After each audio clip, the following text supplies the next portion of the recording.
ದೇವರ ಪರಿಶುದ್ಧ ನಾಮಕ್ಕೆ ಸ್ತೋತ್ರ ಉಂಟಾಗಲಿ. ಕರ್ತನಲ್ಲಿ ಪ್ರೀತಿಯ ದೇವರ ಮಕ್ಕಳೇ, ಮೊದಲನೇ ಯೋಹಾನ 5ನೇ ಅಧ್ಯಾಯ ಅದರ 11ನೇ ವಚನವನ್ನು ಎಲ್ಲರೂ ತೆಗೆಯೋಣ. ಅಲ್ಲಿ ವಾಕ್ಯ ಹೇಳ್ತಿದೆ, ಆ ಸಾಕ್ಷಿ ಏನೆಂದರೆ, ದೇವರು ನಮಗೆ ನಿತ್ಯ ಜೀವವನ್ನು ಅನುಗ್ರಹಿಸಿದನು, ಆ ಜೀವವು ಆತನ ಮಗನಲ್ಲಿ ಅದೇ ಎಂಬುದು.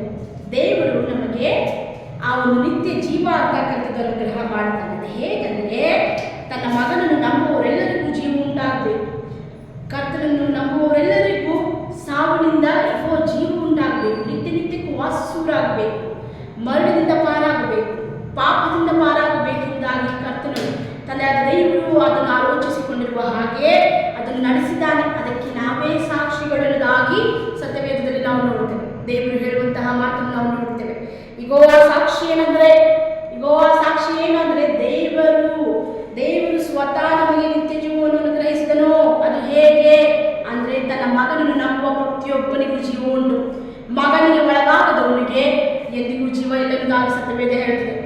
ಯಾರೆಲ್ಲ ಮಗನನ್ನು ಅಂಗೀಕಾರ ಮಾಡಿದರೋ, ಈಗೋ ಯೇಸು ಕ್ರಿಸ್ತನು ನನಗೋಸ್ಕರ ಬಂದಿದ್ದಾನೆಂದಾಗಿ ನಂಬಿದ್ದಾರೋ ಅವರಲ್ಲಿ ಜೀವವಿದೆ, ಅವರಲ್ಲಿ ಮರಣ ಅಂತಕ್ಕಂಥದ್ದಿಲ್ಲ.